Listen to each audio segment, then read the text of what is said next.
Kyle Stuber with Signature Swine.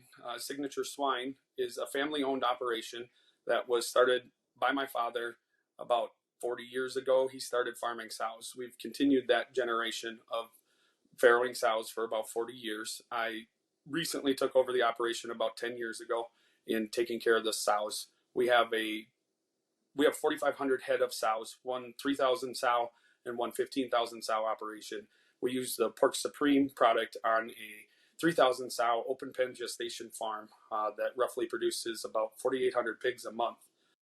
Historically speaking, PRRS has been a major issue on our farm. We see a PRRS break roughly every 18 months. So sometimes it will be every 9 months, sometimes it'll be 3 years, but our longest stretch has actually been only 3 years. So it is a very consistent issue that we've battled since early 2000s.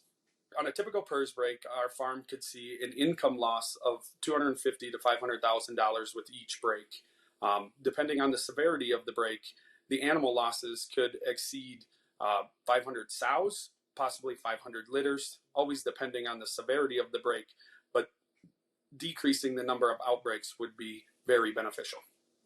I've dealt with a lot of PRRS, so I know them numbers pretty good. When you have a PRRS outbreak, you can see your abortions increase to almost 50%. A typical PRRS outbreak will probably be in the 25% range. When there is no disease challenge, you're typically going to be in the 1% to 2% abortion range. As far for us, Signature Swine using a modified live vaccine, there is still some disadvantages in you still need each animal to respond the exact same way, or you do not get the efficacy of the vaccine.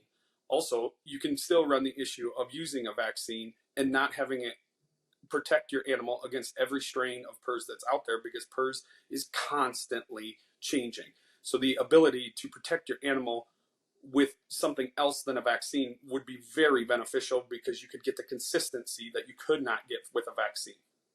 So on our farm, we use the Porcine Supreme product for a trial with 144 animals, 72 on trial and 72 in the control group. They're fed in a pen gestation environment. We top dress their feed every time they got fed.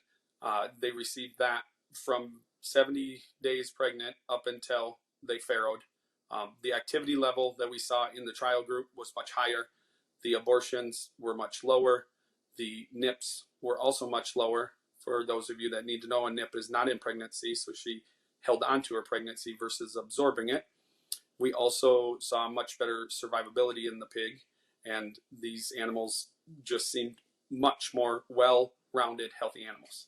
If Porcine Supreme was available today in the US, I would absolutely 100% be a customer, and I would want it on my farm and every other farm around me, because of the benefits that it will do for the animal. And I personally saw it do, will make a better, well-rounded animal that, by being on my farm and other farms, will just benefit us. If we all work together to eliminate some of these PRRS challenges, we will all be more successful. I would absolutely endorse Porcine Supreme to other farmers for the benefit of their farm and my farm together as a team. It would be greatly beneficial for everybody to have this ability to prevent or slow the PRRS infections. I guess the only thing I can say is I appreciate everybody at Porcine Supreme trying to rectify an industry problem that doesn't seem to have an answer yet. That's fantastic.